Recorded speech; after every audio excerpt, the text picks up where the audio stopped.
भाजप निष्ठावंतांना कधी ना कधी संधी देतो असा विश्वास भाजप पदाधिकारी प्रकाश वालवडकर यांनी व्यक्त केला।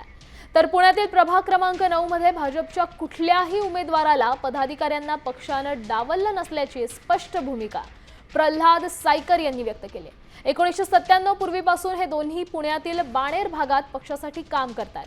पक्षाने यावेळी दोघांनाही तिकीट नाकारलेत, मात्र संघटनेचं काम करतच राहू असा विश्वास या दोघांनीही व्यक्त केलाय।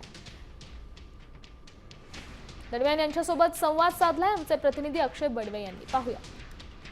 भाजप निष्ठावंतांना डावलते हे आरोप खोडून काढलेत ते म्हणजे प्रल्हाद सायकर आणि प्रकाश वालवडकर यांनी। पुण्यातील प्रभाग क्रमांक 9 मधले हे दोन्ही भाजपचे नेते, भाजपचे पदाधिकारी अनेक वर्षांपासून भाजपमध्ये काम करतात।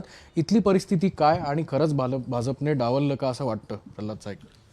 तसं म्हणता येणार नाही, कारण मी 1997 पासून भारतीय जनता पार्टीचं या परिसरात काम करतो।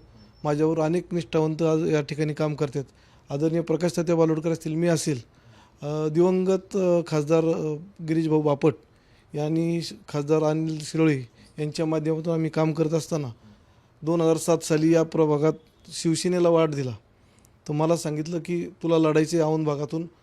पक्षाने जो आदेश दिला त्या आदेशानुसार मी औंधला 2007 साली भारतीय जनता पार्टीच्या चिन्हावर मी लढलेलो आहे। 2017ला आम्हाला पूर्वसूचना दिल्या होत्या की ह्यावेळेस आपल्याला भाजपकडूनच लढायचे, म्हणजे युती होणार नाही आहे।